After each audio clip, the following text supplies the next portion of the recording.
வணக்கம். இன்னைக்கு புதினா, இஞ்சி, ஏலக்காய், டீத்தூள், துளசி வச்சு ஒரு டீ செய்யலாம். இந்த டீ சளி இருமல் இருக்கிறவங்களுக்கு ரொம்ப நல்லதுங்க. இது தொடர்ந்து சாப்பிட்டுன்னு வந்தாங்கன்னா அவங்களுக்கு மாற்றம் தெரியும். இப்போ பால் கொதிச்சிட்டு இருக்குது. இது எல்லாமே கொதிக்க வச்சு பசங்க பெரியவங்க எல்லாருமே குடிக்கலாம். தினமுமே குடிக்கலாம். இது எந்த ஒரு சைடு எஃபெக்ட்டும் கிடையாதுங்க. இது பால் கொதிச்சிட்டு இருக்குது பாருங்கள். இதில் ஒன்று ஒன்றா கலக்கிறோம். ஃபஸ்ட்டு டீ தூளை போட்டுக்கோங்க. மற்ற பொருள் டக்குன்னு ஏலக்காய் போட்டுக்கோங்க. இஞ்சி ஃபஸ்ட்டு போட்டிங்கன்னா பால் திரிஞ்சிடும். அதனால் ஃபஸ்ட்டு டீ தூள் போட்டுக்கோங்க. அப்புறம் இஞ்சி கலந்துக்கோங்க.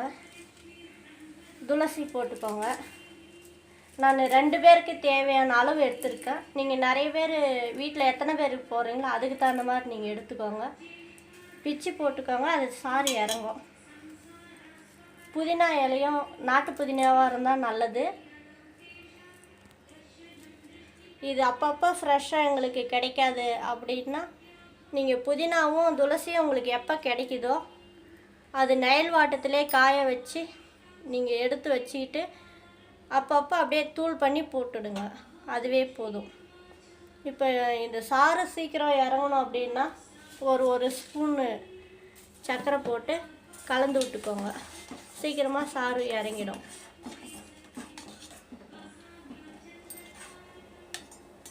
கொஞ்ச நேரம் கொதிக்க விட்டிங்கன்னா அந்த துளசியோட சாறு இஞ்சியோட சாறுலாம் இறங்குனா ரொம்ப நல்லா இருக்குங்க.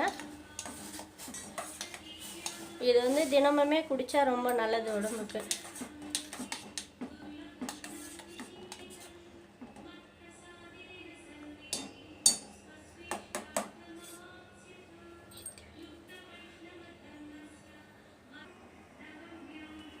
இப்போ சாறு இறங்கிடுச்சு. நல்லா கொதிச்சு அந்த புதினா, துளசி, ஏலக்காய், இஞ்சி நல்லா வாசனை வருது. இப்போ கேஸ் ஆஃப் பண்ணிவிட்டு வடிகட்டிக்கலாம்.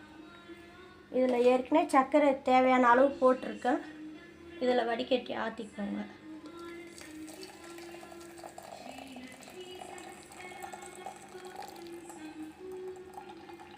துளசி ஃப்ரெஷ்ஷாக கிடைக்காதவங்க நான் சொன்ன மாதிரி நெயில் வாட்டத்தில் காய வச்சு பொடி பண்ணி வச்சிக்கினாலும் சரி, நீங்கள் அப்படியே எடுத்து வச்சிக்கினாலும் சரி.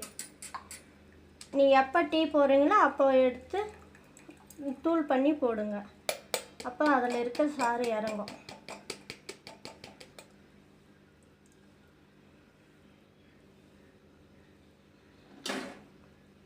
இந்த வீடியோ உங்களுக்கு பிடிச்சிருந்தா சப்ஸ்கிரைப் பண்ணுங்கள். வாழ்க வளமுடன். நன்றிகள் கோடி.